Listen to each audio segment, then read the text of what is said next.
I'm guessing that most of you in the audience have never seen a 3D movie. Well, we have two guests with us on today's show that are trying to change all that.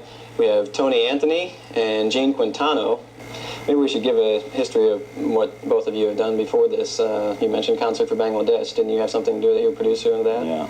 I started making westerns right after Clint Eastwood. I made a picture with Ringo Starr called Blind Man. It was about a blind cowboy. And that led me into being involved with the Beatles. With some experience. And that's when I met Gene, was right after that. All right. I took a rather circuitous route. I was in business, but always interested in the arts and in the theater and movies. I did some writing, published a book, and I've written for magazines like Playboy, etc. And did some acting, educational TV, worked in a few films, did everything from working in dinner theater, which I say will cure anybody's acting aspirations pretty quickly. Is this film really a legitimate feature film, or is it more of a, like This Is Cinerama, an introduction really to three-dimensional that you've kind of made a story around, or is it a story that you shot in 3D? I think it's an excellent marriage of both a sort of a classic Western storyline and special effects that is going to be a totally new experience for people. But we took a Western story that doesn't take itself seriously in the sense that you can have fun with the story. It's got classic Western good guy, bad guy confrontations in it that don't take themselves seriously, and plenty of straight action. That will certainly hold the audience in and of itself, but we've added the 3D and the Dolby, and it becomes an experience that you can't get anywhere else. I defy you not to duck when the arrows come at you, when a bat swoops down at you. All right. Well, you mentioned that one thing that you're hoping for is that it's a whole new generation of people that hadn't seen that, so that will obviously draw some people into the theater. But what about those people that had been there 25 years ago and they, whatever the problems, whether it was the glasses that gave them a headache or the, everything looked a little bit out of focus or something, is there an advantage now with the new system? Well, that's the problem. See, they used to blame 3D for the glasses, and it wasn't that. It was the filming unit. See, they used to shoot 3D with one lens, side by side, which was your left eye and your right eye. But the thing that we have is one camera, and the lenses move like your eyes do in real life. And this is computerized to focus, if you can follow that. So like if you would come into this studio and walk in here, your eyes, adjust to all the things, and that's how you have, depth of field. Right. And this camera reacts just like that.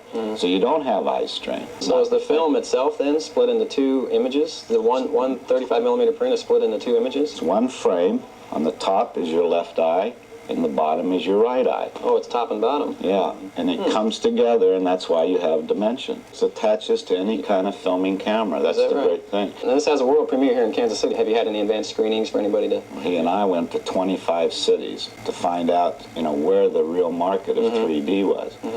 And as a result, we tightened up the film, and the film only has 51 lines of dialogue now. We went into the LA film market, and those were all closed screening for buyers from foreign markets. There were over 300 students lined up to get into the film. I suppose it makes a difference for the exhibitor as well. It's much easier, I guess, with one film. Before they had to have two projectors, and it was almost had to set up completely different than their other films, so that was quite a problem. So this has helped that out quite a bit. I can set up the projector, and I point that out, that if you know me for another 5 minutes, you'll know that I can't set up anything. So it points so you're out not going to work on my car afterwards, like you said, right? You're going to give me the $20 an hour? Yes. What kind of problems did filming a film in 3D present? We had remote-controlled bats. Mechanical bats? Mechanical bats. And you talk about problems. These bats swoop down on the women and also the audience. You have a tremendous visual impact on a shot where there is no effect of something coming out. It's almost as if you're looking through a window, and you have the tremendous sense of depth, as if you could get up and walk through the screen to be in the scene, or you could reach through and when you set up a shot, if there is a table there, you set it up with items that suggest the depth of field, or you shoot a shot where people are in the street, you'll shoot through something, like a banister, a railing. And we do wear glasses, right, in this film still? Yeah, but it's Polaroid, it's different, see? There's no eye strain, it's like sunglasses. And we're going to give the audience the glasses also. Oh, I see. Keep the glasses, don't have to put them back in the box when you're done. Yeah.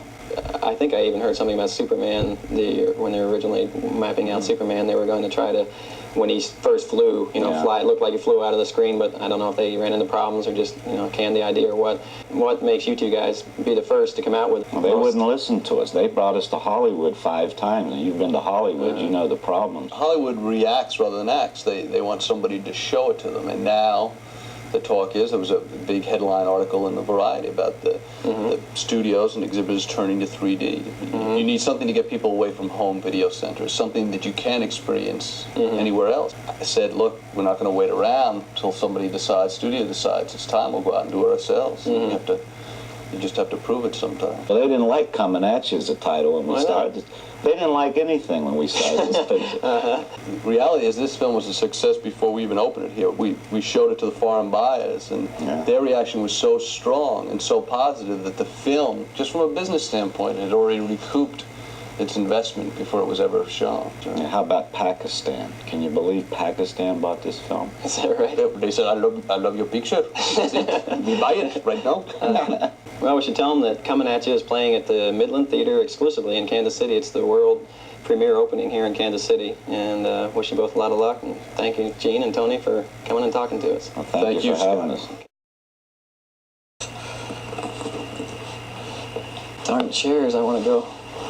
I want to sit like this.